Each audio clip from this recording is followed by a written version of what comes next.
And good afternoon. Charles Moscowitz here, and I'm welcoming John Klyczek to this segment of the program. John is the author of School World Order, the Technocratic Globalization of Corporatized Education. He has an MA in English. He's taught college rhetoric and research augmentation for over 7 years. His literary scholarship concentrates on the history of global eugenics and Aldous Huxley's dystopic novel, Brave New World. John, thanks for joining me this afternoon. Thanks for having me, Chuck. I really appreciate it. Well, your book is very timely right now, given the fact that we're all involved in this medically induced martial law, and people are afraid to go outside, so they're beginning to homeschool their children and look to cyber means to do that. So talk about what you mean by this technocratic educational modality, and how does it relate to eugenics, the pre-World War II eugenics? Okay. So the technocratic aspect of it involves three aspects. It's basically conditioning students' brains, conditioning students' emotions, and then there's also something called precision education, which is going to provide personalized learning based on the student's DNA. So it's basically conditioning the mind, the emotion, and then the DNA. The biology. Yeah, the biology, right. You could put an analog, to ethos, logos, pathos, mind, emotion, and will or character too. So I just find that interesting as a rhetoric person myself. So the closest part, the cell part, which is SEL, it's socio-emotional learning, that has a eugenics component because of something that they called mental hygiene. Right? There was race hygiene, and then there was mental hygiene. And the race hygiene had largely to do with, your ethnicity, your ethnic genes, right? And so they like to target, Black people, Jewish people, Eastern European people, okay, and just because of their DNA, right, their ethnic heredity. But then there was also the IQ component, and that would have been the mental health component. And so, if your IQ, regardless of your ethnicity, was below, I believe, 80, they'd have terms like moron, idiot, imbecile. These were like medical terms at the time. Oh, yeah, sure. And those would determine whether or not you got sterilized or, segregated into a home for the feeble-minded, or, both, or, something like that. And so the IQ part, which also goes with the precision ed, because that's what they want to look at. They want to look at how your IQ is genetic.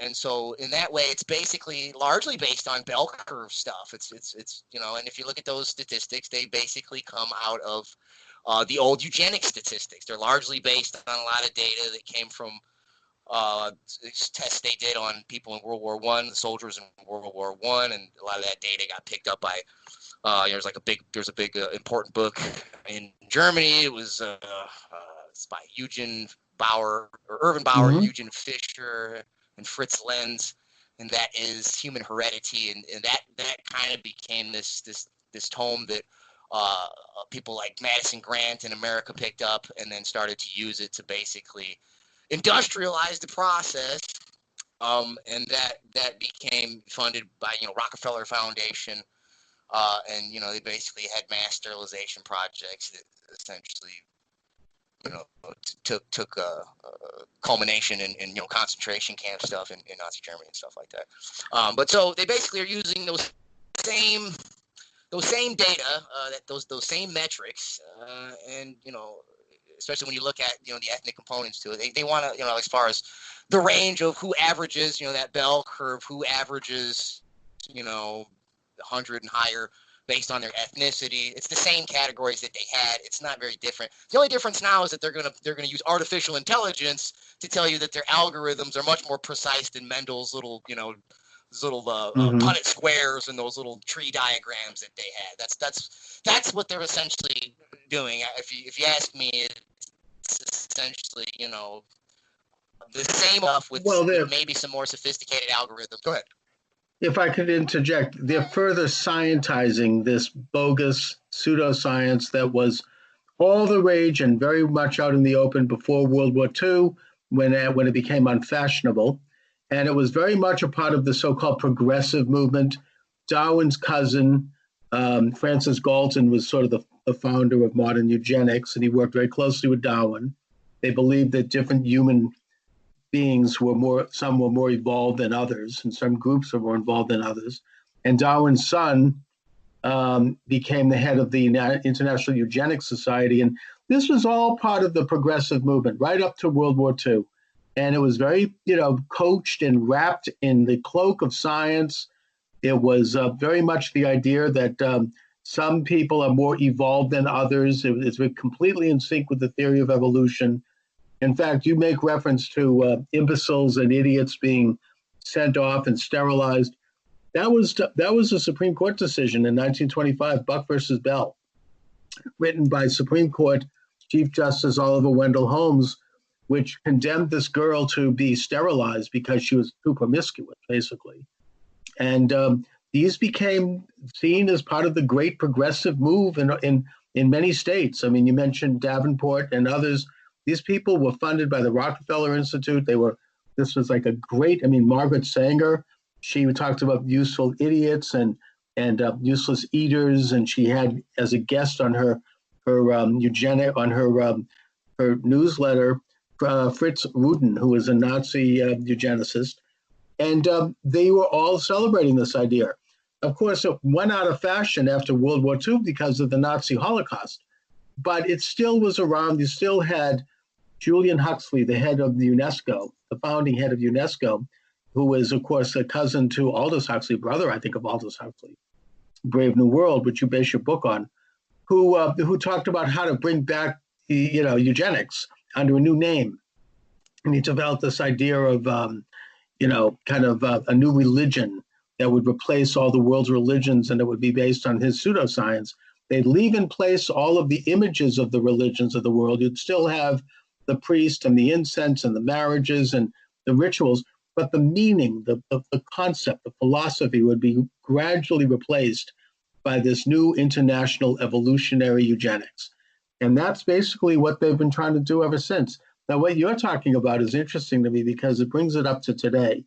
And they're trying to use algorithms and data that they're gathering in these increasingly complex computer data centers on every little aspect of the individual's life. I mean, starting from the minute you went to school, and they're trying to put together these profiles of students. They want to know like what your teeth are like. I mean, they want to know everything about you right when you enter kindergarten now. And they're putting it all in this database, and they're also going to eventually get a hold of your genomic map. And I'm not against genomic mapping. I think that it has a role because it can help you find out if you have any predisposition to a disease, but it should be private. It should be proprietary. It's like owning property. They're entering this stuff into databases, and they're going to be able to determine your future once they get this stuff together. They'll decide whether or not you're allowed to get married, because maybe you're seen as too stupid or too something, not politically correct, whatever, and that you won't get a license. I'm just saying. And this whole pandemic thing reeks of that. You're going to have a certificate to leave the house. It's very, very suspicious to me. Anyway, John, continue. Well, yeah, you did a good job of condensing a lot of good history there to emphasize it and to tie it back into the mind. We could jump to something called transhumanism. I know you've talked about this on your shows before. Oh, yes. Good topic. And in Brave New World, the first several chapters, I teach it, and the first several chapters are what I like to call world building. Right? Huxley is he's demonstrating how this new world works before he gets into character development and the actual plot line. In the first chapter, he's showing you all about the eugenics. It's all about the biological conditioning, the biological engineering. But in the second chapter, it's all about the behaviorist conditioning, the psychological conditioning, and they're in the neo-Pavlovian conditioning centers, and it's all about, what later becomes operant conditioning. Well, so for Huxley, see, we usually think of eugenics as, right, the science of heredity, the proto-genetics, but largely it was isolated to the field of biology. But if you look at the big eugenics tree that they posted at the International Eugenics Congress, the first one or the second one, if you look at the roots to the tree, in the middle it says something like eugenics draws from the root from the branches or from the roots of many other sciences. And builds one tree. And if you look at the roots, it's everything from psychology to law to history to sociology, anthropology, right? It's essentially, this scientific synthesis of empirically of all these different fields to engineer the new man or the new person. So there always was actually an undercurrent where it wasn't nature versus nurture. It wasn't always, although they would specialize, it wasn't the eugenic biologist versus, the behavioral psychologist. They synthesized in something later that's called basically transhumanism. And Huxley's basically showing you that in Brave New World. And what this means is that they're going to combine both the genetic conditioning with the behaviorist conditioning, and that essentially becomes the new science, the new neuroscience, which is essentially transhumanism. And in my book, I have several documents that show everything from monkeys that can control robots with their brains. You can go back to Jose Delgado, Manuel Rodriguez Delgado at Yale. He had the first neural implants, and it was either the late 50s or 60s or 70s. 60s. And so that this stuff is almost 40 years old. But what it's doing is combining both of those sciences, and that's essentially what the new education system is going to do. It's going to merge with mental health, which is the behavioral sciences, and also with biological medicine, which is the DNA part. And there's also going to be a criminal justice component into it. Okay, and so they're going to use these algorithms to not only predetermine what career pathways, what they call it, what career path curriculum you're supposed to learn, but also whether or not your behavioral algorithms, maybe you need some behavioral interventions, juvenile pre-crime justice or something like that.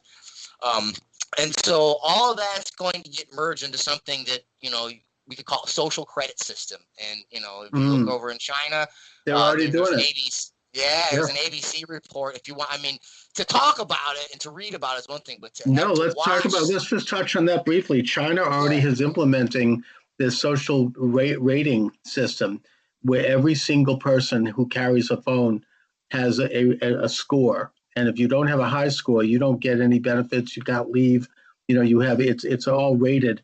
And that's being handled. I think it's being developed by Google, which is completely sold out to China. And they're going to do it here. Why would we think they wouldn't? They were already talking about developing a means by which they can detect people who have had COVID-19, and then the little bell goes off if you go near someone. That's the technology that could be used for just about anything. Now, John, you I don't know if you know who Jim Keith is, the author of Mind Control, World Control. A lot of the things you're talking about remind me of the late Jim Keith, who, by the way, died under very mysterious circumstances. He was a relatively young man. I had the honor of interviewing him before that happened. And his book gets into the whole business of the experiments with Delgado and all of the kind of the MK Ultra and Monarch and all the CIA type experiments that were being done right after World War II, and how this whole so-called scientific movement began. You also talk about transhumanism, which is big over here near where I live at MIT, and its connections to Jeffrey Epstein are very scandalous. But the head professor at the Media Lab, whose name escapes me right now, who had to resign under very dark circumstances, the website and his letters and his writing is still up there at MIT. Just look up transhumanism, MIT. I'm pretty sure it's still up there. At least it was up there last time I looked. Maybe not today, but it gets into this whole transhumanism agenda, this idea of creating this new man. It's a new neo-evolution that it's going to include a human being who has computer components, who develops super consciousness, super health. You could live to be 200. All that stuff sounds good on paper, and maybe some of it might be beneficial, but they have an agenda with that. That's it's very much like the Ubermensch. It's kind of like the creation of a superior species that will pop out of the human species, a new species based entirely on Darwin. Yeah, yeah. I mean, and like I said, that it's it's at least almost 50 years old, right? I mean, for people that are listening and think that this sounds crazy or science fiction, it's old hat. It's not anything new. And you can look at, what is it, Annie Jacobson's book on all the DARPA stuff they've done they call them brain computer interfaces. Elon Musk says that you can go on and see his prototype. He shows you the chip. He shows you the robot that inserts it in you. He explains that it hooks to an app on your phone. I used to joke with my students and say, one day you guys are going to plug that phone in your head. And I was being facetious, but literally the app goes to the phone. So I mean, in a sense, the app is plugging straight into their heads. But he says that you're going to be able to buy that commercially by the end of this year. So now take that and plug it into the social credit system. We should add that it's not just necessarily tracking your phone and your social media stuff, your digital posts, but it also, in China, they have facial recognition cameras everywhere. So it's also tracking your real-time behavior. If you go in the store and you grab, let's say you buy too much beer, as you put it in your cart, because it's tracking your face, not when you buy it. When you put it in your cart, it's taking your score down, right? And if you put some diapers in there, maybe it goes back up or something like that. But if we take this chip, right, and we by the way, I need to say that I always forget to say this when I do this. This is important. We know that one of the things that they keep saying is we're not going to go back to normal until we have to get a vaccine, until we have a vaccine. Essentially what they're going for is they're trying to force you to get a vaccine. If they can force you to put something in your body for the sake of public health, whether it be a vaccine or otherwise, they have set the precedent where they can force you to have a chip for the sake of public health. Once they can invade your body, once you don't, I mean, we've already, the privacy of our homes and public spheres, that's eroded for a long time now. Now they want the last frontier, which is they want the right to go in your body. And if they get that, you know what I mean? It's going to be very... It's over. Very, it's yeah, I hate to say it like that, but it'll certainly be very difficult. It's the mark of the beast. Yes, man. It's the mark of the... You'll have to be able to get a credit approval from this chip inside of you before you buy a pack of gum. I mean, it is the mark of the beast. There'll be complete control. And right now, what we're living through with this lockdown is an experiment, I think, in how much they can control people internationally. It is completely unnecessary, I believe, because I think that the coronavirus can be treated like any other disease. It can be treated with medicine. If you have it, you get medicine, whether it be hydrochloroquine or something else. I think they're very close to that, and you get cured. You don't have to lock down the entire country over this. People die from diseases all the time, and it's a crisis. I'm not saying it isn't, and I'm not going to run around outside either. I mean, it's a terrible disease. But the point is that it's the response to it has not been. It's just very suspicious to me. It just looks very much like in sort of hands of glove what you're talking about, John. This kind of new world order eugenics program. Yeah, and I mean, it's some people worry like to go way out there. Some people are like, well, they'll have something in it. The vaccine will have the chip already. You can look at like Bill Gates. I've heard that. ID 20, Who knows? I've heard that. But it doesn't have to be. All they have to do is get you used to them putting stuff in you, and it can just be a matter of time until they acclimate you. Okay, because another part of this is, is conditioning. Okay, the behaviorist method is not just. They don't just use it through the adaptive learning software in the schools. They use it in business. They use it in government. And it's something called shaping. So they move you incrementally. They get you used to smaller adjustments. So instead of just going, you take the chip first, it's just a vaccine, right? And then it sure. Just a vaccine.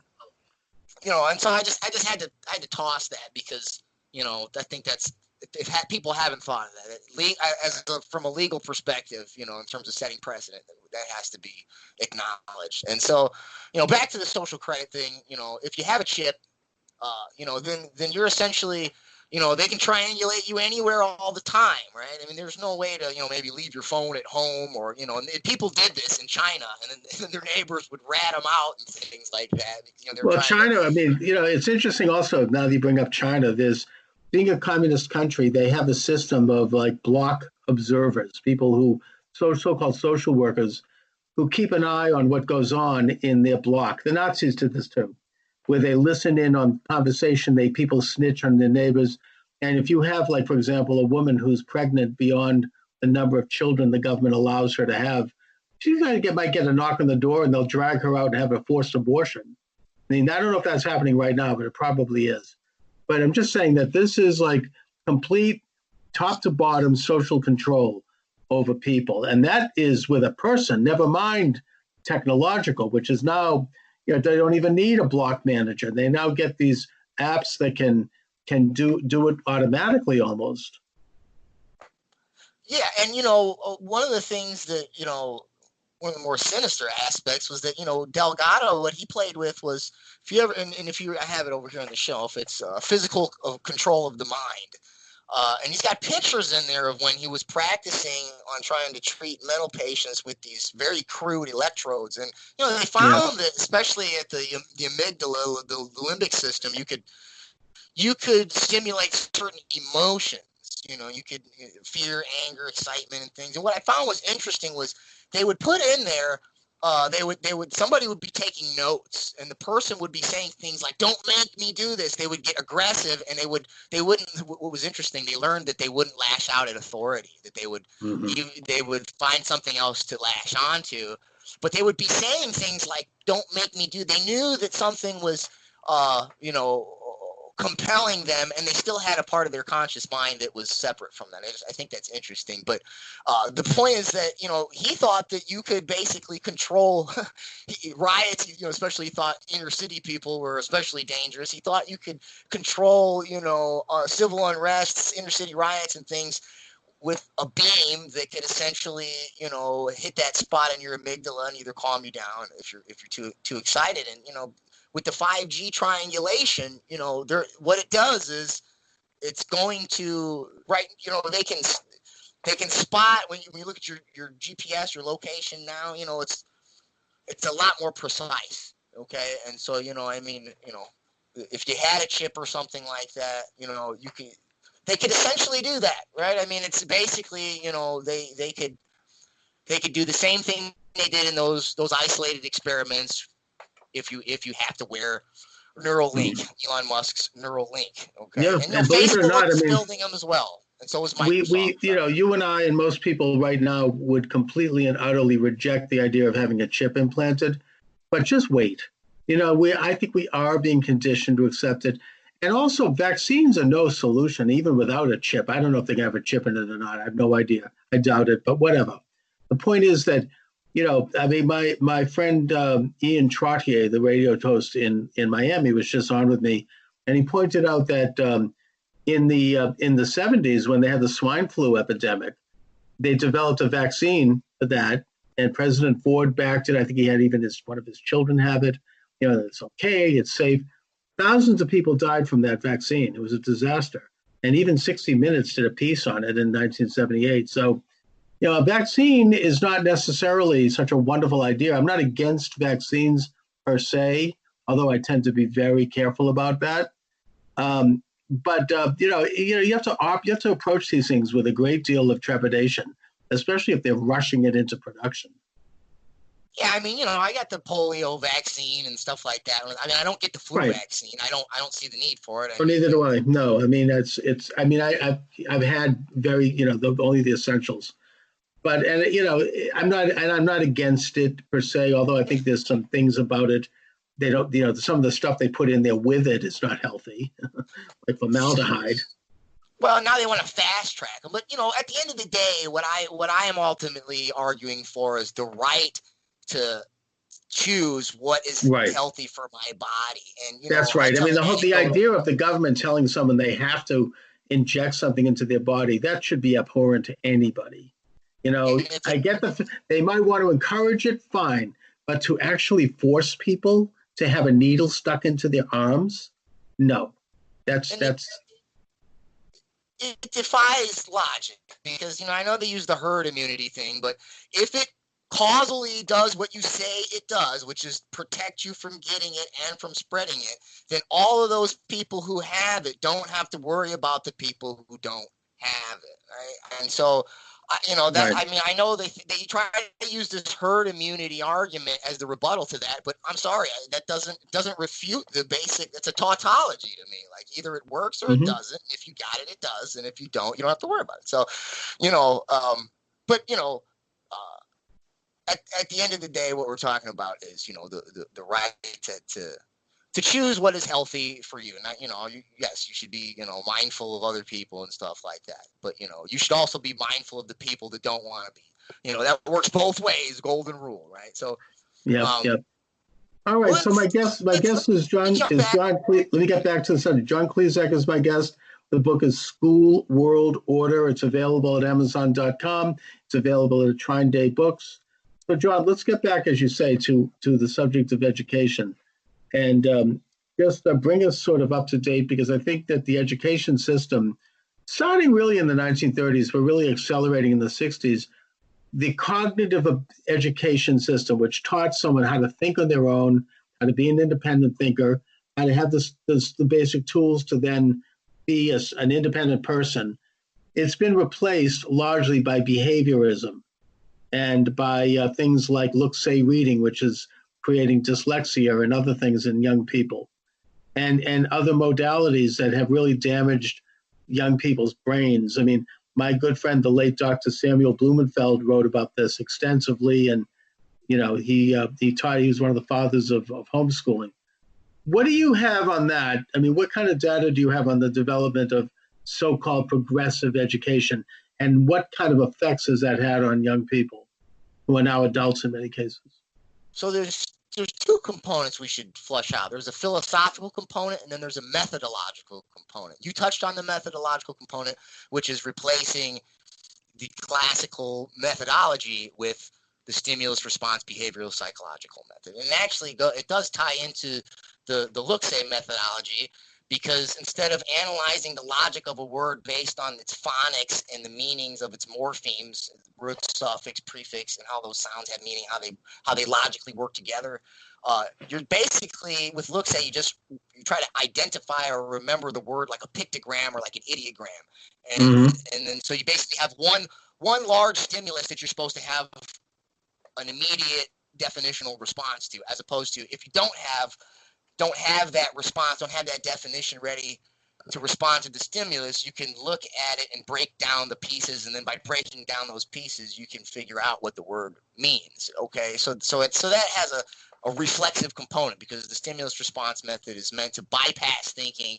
and it's meant to target the reflexes. So, I like to say it's a method of teaching what to think instead of how to think. Okay, that's right. Yeah, how to think is good description. And the how to think is the classical method, of what I call what's been called the trivium. Okay, and it also has a philosophical component to it, which is that there are categories of the mind and there are categories of reality. And the first component of grammar is how you name those categories. The second component of logic, right, has three principles. The first one, identity, is established when you name something. The second one, contradiction or non-contradiction, is when the categories of your mind conform to the categories of reality. Okay, and there's other laws like tautology that you can use to help deduce things. Okay, and then rhetoric is the part where you can actively express that on your feet, right? And you can break down fallacies in the rhetoric of government, corporation, others. You can also weed out the contradictions in your own thought. So this is a philosophy, basically, that that there is an objective truth, right? And that can be found in the non-contradictory relationship between the mind and the observation of the reality or the universe. That's the opposite of the modern conception, which is, it starts with Hegelianism, which is where basically contradictions, right? The classical method says contradictions do not exist, right? And that we weed those out, and truth is non-contradictory. Hegel basically said that truth evolves through contradictions. Okay, so he had this idea of thesis, antithesis, synthesis.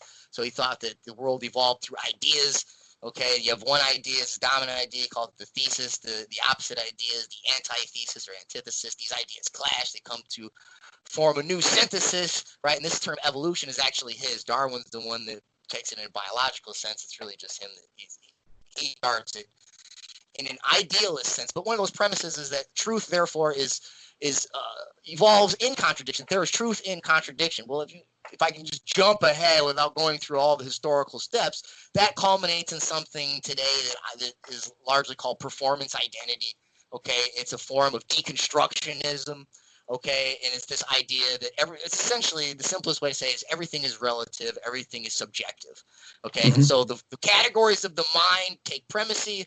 There is no categories of reality to fit them to. So basically, you can use this is where all your identity politics come from, because it's all about taking your identity, however you perceive of those categories, and then trying to impose it onto, right, this non-objective world. Okay, and so if you put those two things together, what you have is a state apparatus, because Hegel said that in these contradictions of things like the slave master dialectic, right? He said that even it's an apparent contradiction. Don't worry what the slave tells you. The truth is that there's a synthesis in the order of the state, which he said is God marching on earth. So if the state is God and the school is an apparatus of it, then essentially what they're doing is they're conditioning. You're going to use the psychological method to condition your reflexes to conform the categories of your mind to whatever is the state apparatus, not to the objective reality of truth, and to point out the contradictions between that and what the state tells you, or what the corporations tell you, or what whoever tells you. And so you lay those two things together, and that's what you have now. And it evolves into the modern adaptive learning software through B.F. Skinner. Okay, so B.F. Skinner came up with operant conditioning. It's just a fancy term for the behaviorist psychology, which is just another version of the stimulus response stuff that Wilhelm Wundt came up with first. He's the founder of laboratory psychology. He comes up with this idea that he wanted, psychology actually means the study of the soul, but he's like, you can't get to the essence of a person, but you can infer it based on behaviors, and you can therefore control the essence through the behavior, and you can control the behavior by controlling the environment, the environmental stimuli. Okay, and so the classical example in classical conditioning is Pavlov's dog. Okay, you have a natural stimulus, which is the food, and it creates a natural response, which is the dog salivates. You can associate it with an artificial stimuli, which is the bell. Okay, and then over time you can condition the dog to have a reflex to the bell without the food, to salivate. Basically, later the behaviorists they make it a little more complex by putting dogs and putting these animals in mazes and trying to see if they can condition particular behavioral patterns. B.F. Skinner puts scheduling on it, puts 4 quadrants of positive and negative reward and punishment, and then he puts that into something called this teaching machine. You can find pictures of it on Smithsonian's website. It's what later becomes today the adaptive learning software that everybody's being forced to use right now, and that is essentially this. The window is the stimulus. Whatever your answer to the stimulus is the response. So in the window, you've got something like a question. Maybe it's a video. Maybe it's a diagram. And then your response is either multiple choice, short answer, some kind of performance project. And then based on your response, the adaptive learning software is going to either give you, if you're fast and good at it, it's going to give you something more challenging, maybe push you towards more academic stuff. If you're slow at it, not very good at it, it's going to remediate you and probably put you on a career pathway, like a vocational ed track. Okay, Skinner had this set up with an analog with this box. Basically, it looked like the old Viewmasters, if you remember those things with, they had like the Disney pictures in them. You put the wheel in, it's got goggles. You pull click the button, and the wheel turns, and every time it turns, you see a different scene. Well, put that on switch it to a box. Instead of pictures on the wheel of tape, you have questions. That's the stimulus. You turn the knob, you pencil in your answer. That's the response. Can only go one direction, so as once you answer it, it's basically scoring you. Actually, some of them he had designed where they would distribute chocolate and things as rewards if you had a good answer. So there's the other part, the reinforcement part, and you basically just take those gears and wheels and you turn them into digital windows and clicks with a mouse, and that's what we have now. And except that now they've automated it with these adaptive adaptive learning algorithms. And so this is the cognitive behavioral part of it, and it ties into the DNA part we talked about earlier, and then the socio-emotional part we can talk about in a second. Aggregate all that stuff together, and you get a psychological profile on the student that they can plug into their social credit score with or without a chip that we talked about, which I see, they're going to try eventually one way or another. But that's essentially how the cognitive behavioral conditioning connects to the eugenics part in the artificial intelligence that I should mention too that they just passed some federal regulations, new federal rules. You can comment on them publicly until 5/4. It's 85 FR 18638. Basically, what it's doing is it's going to it got a bunch of requirements to fund the adaptive learning software, and so basically what they're doing is I've never taught online until now, and part of that is because you got to have a special certificate to do it. And then the modules that you build have to meet certain standards, just like our syllabi have to meet certain standards. So that's one loophole they gave us. And then the other one has to do with funding. So when they give federal dollars to a school, one of the things they have to look at is the student making progress towards completion? That's why they harp on you about your 10-day attendance and your midterm attendance. And if you don't turn in your 10-day attendance, you've messed up the money flow. And if the student doesn't come by 10 days and you mark him or her absent, what happens is you don't get the money for that student. Okay. Same thing at midterm. Midterm, if you don't mark it, they're going to get less money. So when you do the adaptive learning software through these online companies like K-12 Inc., which was set up by Secretary of Education Bill Bennett, okay, and it's basically just building on Secretary of Education T.H. Bell's ideas like Project BEST, which was leaked by Charlotte Thompson Iserby. It means better education skills through technology. It's all about this stimulus. It's basically was the plan in the 80s to do what they're doing now, which is put the Skinner box in there, okay? And these online companies like K-12 Inc., KIP, and stuff like that, they can go on a subscription basis. Okay, so instead of you have 16 weeks for the course material, by the end of it, you got to be done, and you have to keep up with it, and then you get your credits, your credit hours. What they're going to do now for some of these companies is you have so many modules to complete. If you're fast, you can complete it faster than a normal 16-week class. If you're slow, you can take a year, 2 years, okay, as long as you pay your monthly fee.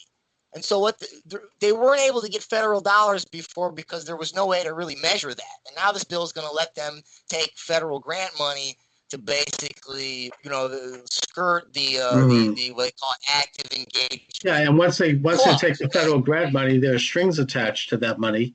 They then have to comply with this new, transformative eugenic type program that you're talking about. I mean, it's basically. And also, I mean, look, there's so much here that we can unwrap, and you've put out some really, really good and important information. The only thing I might add at this point is that Hegel developed the dialectic, as you say, but he also developed, as you say, the idea of the superstate, and that the replacing belief in God or a creator of the universe, a divine being, with the state becomes God. And this really started in a way with Martin Luther, but I mean, Hegel brought it up to a high art, and it continued on from there. I mean, Oswald Spengler, an English philosopher, believed that the state had an organic life. It was born, it had adolescence and a full flowering, and then a decline and a death, and that the state becomes like a person. The state becomes like a worshipped ideal. And if people don't believe me, look at what the left believes about the state. They want the government to run education, healthcare, welfare, every aspect of our lives. And they don't want it to be a democratic state in the sense that it's elected officials operating in a constitution. They want appointed experts, the so-called enlightened ones, to run everything. And it is the only way to do that is to remove God. Ultimately. Now, that doesn't mean Hegel was an atheist. He wasn't, but his followers developed that way, including Karl Marx. So anyway, bringing it up to the present, we now have them, utilizing the powers of the cyberspace to further implement this. how do we combat that as parents, as children? How do we debug ourselves and protect ourselves from this whole agenda? Well, so I had a 5-point plan. I had 5 points of solutions, as much as I could simplify it as I could make it. Right? And so I'll throw them out, and maybe we'll dive into a few of them. We kind of touched on a couple of them already. Sure. So the first one is, to try to maintain public control and local control. Okay, so I mean, if you want to have any say, save your elected school boards. Okay, one of the outcomes when you start charter schooling or taking vouchers or tax credits for savings accounts, or you start to bring in your online private software, whatever, and then you take the federal money. Now it's public-private. Okay, and what that means is you've sold out. Yeah, you've sold out, and it's very difficult not to, because they take the money out of us in the form of taxes, and then they give it back to us with strings attached. It's hard for a local school, a school board, and for a local community to be really sovereign and to really respond to the wishes and interests of their own children and their own students and their own citizens, because they get caught up in this mammoth system which basically controls them, like with cords, with all these strings attached. They take the money that they need, and then they have to fulfill all these different things that have very nefarious agendas connected to them. And that's the stimulus response. That's the behaviorist method, right? The carrot and the stick, the reward and the punishment. They call them tax incentives and penalties, right? And we're not forcing you, but over time, it's going to be very difficult to not comply. You get caught up in it, just like it's like getting stuck in a spider web. But I don't know. One of the solutions that comes to occurs to me right offhand is obvious, and that's homeschooling. And I think that this one of the good things that might come out of this whole COVID hoax is the fact that people are going to start to school their own children. Sam Blumenfeld, the late Sam Blumenfeld, my dear friend and one of my mentors, he was all over that. He'd be all over this thing if he were alive today. He was one of the founders of the modern homeschooling movement. And homeschooling means you can impart your values to your children without this external control. You decide which type of education. If you want to be progressive and left and all that, that's fine too. There's something for everyone in homeschooling. I agree. The only thing I worry about happening is that, especially now, is that they're going to try to make where you have to have the software for them to recognize that your little boy or little girl has a certificate that can go on to the next grade, higher ed, however they restructure the whole, there's I get it. Lifelong learning, which no, that has to be resisted. So I'm totally for a classical education at home with books, without digital. You could skip past my second point, which is, abolish the psych conditioning methods in the classroom, and the third point, which is, digital privacy for the extent that you want to use these devices. But no, my solutions my last two solutions are to go back to the classical trivium method, and then also to teach things like transcendent values, a priori values. And whether you at the homeschool, you can do it, you can call it God, and you can call it whatever is your interpretation. But I tried to do it because I'm a public educator, so I tried to do what I could do to maintain or to save public schools, or what is good or good left of it. And I tried to come up with a way, kind of like Adler's great books type thing. They're great. But also grounded in an idea of, objective reality, objective truths, objective, they don't like the word morals, but, that's what it is, Exactly. Ethics. And we can have debates. Yeah, about all the different ancient interpretations of it. The Greeks had the Logos, the Chinese had the Tao, the Hindus had the Urta, Persians had the Asha, Buddhists had Dharma, and even someone like Kant, who believed in God, he tried to come up with a way you could get there largely by means of reason and inference. So, I mean, even people that want to be agnostic or even atheist or something, I think there's a way we can agree that there has to be objective truths, objective morals that transcend, the latest empirical algorithm. I mean, that's the opposite of what we have right now. And I've said this before on a few other shows, which is that they basically want the algorithm to be God. Okay, another clause in that bill, that there's new federal proposed rules. I would have had the quota, but I was having problems with the connections last time. I'll paraphrase it. It essentially says this, and you can go on and read the bill. It says that these algorithms evolve faster than we can regulate.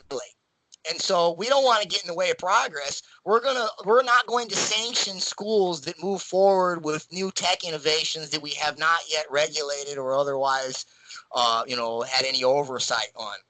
And so what that means, though, then is you're putting the algorithms in charge of education. You're putting the algorithms in charge of the future of how we're going to go forward with learning. Well, you can extrapolate that out into the larger sphere because, if these algorithms supposedly can teach better than me, then that means that robots have not only replaced physical labor, they've replaced intellectual labor. And if they've replaced intellectual labor, then your thoughts, you basically cannot question them, right? Because by definition, these things are smarter than you, so you have no basis to question. So they become a god. They become a type of god, an unquestioning basis for what you have to believe is truth. And then people like the medical eugenic class, I'll just say someone like Fauci tonight, would like you to believe that he's the priest class and that the models or the algorithms are the transcendent truth that you can't question. And if they can tell you that whether you believe in God or not, whether you go to church or not, if they can tell people that church is not an essential service, the place where those people go to find their moral truths in a time of not just financial crisis and health crisis, but it's going to be moral and ethical crisis as people get more stressed out. If you're saying that church is a non-essential service, you're saying that God is a non-essential service. You're also saying that transcendent morality is a non-essential service, which means that you're declaring yourself to be God and the transcendent law. And, I would like to think that even atheists and agnostics who don't believe in God or some transcendent truth would at least agree that they would not like to provide, to vest that power in any human or institution either, right? And so I think we can agree that there's got to be, we might not be able to ever articulate and define it as something that we can, totally legislate, but that's the idea of it being transcendent, right? That we all have an equal access to it as long as we, base it on the golden rule. Exactly. These are universal themes. And I think that you lay out a very good agenda for how to resist this thing, how to inoculate yourself, if you will, against this sort of thing, and that you identify what this is in a very good way in your book. So anyway, John, but we're kind of reaching toward the end of the show, so I'd like you to let my viewers and listeners know how they can get more information about you and your book. Oh, thanks. Yeah. So I got a website that's schoolworldorder.info. And, I was never plugged into all this data stuff. I literally just now opened my very first social media account after all these years. And it was literally right before the coronavirus started. It was like, hey, what a time to jump in here. Well, when it's used properly, it's fascinating. I mean, but it has to be, you have to kind of know who you are and what you're doing with it. Oh, yeah, no. And I very soon learned that. I was like, oh, wow, there's most of what people are posting, or at least the people that I follow, is like news. Like it's news articles that I'm not, I wouldn't otherwise. So I was like, oh, that's pretty cool. So mine is largely, a thread of research or other posts that I fit into my research. And it's at Taoist Professor. That's Tao with a T, Taoist Professor. And so it's Taoist Professor at Taoist Professor. I don't know how. Sometimes you're supposed to leave off the at. I'm totally green when. No, I think that's the address I have for you. So I'll be able to post that on the YouTube channel when I post this show. Oh yeah, my email is taoistprofessor@gmail.com. But yeah, sorry, go ahead. Will do. All right, listen, John, I want to thank you for joining me. Really interesting talk. Thanks for having me, Charles. My pleasure. And have a great afternoon. Thanks a lot. Thanks much.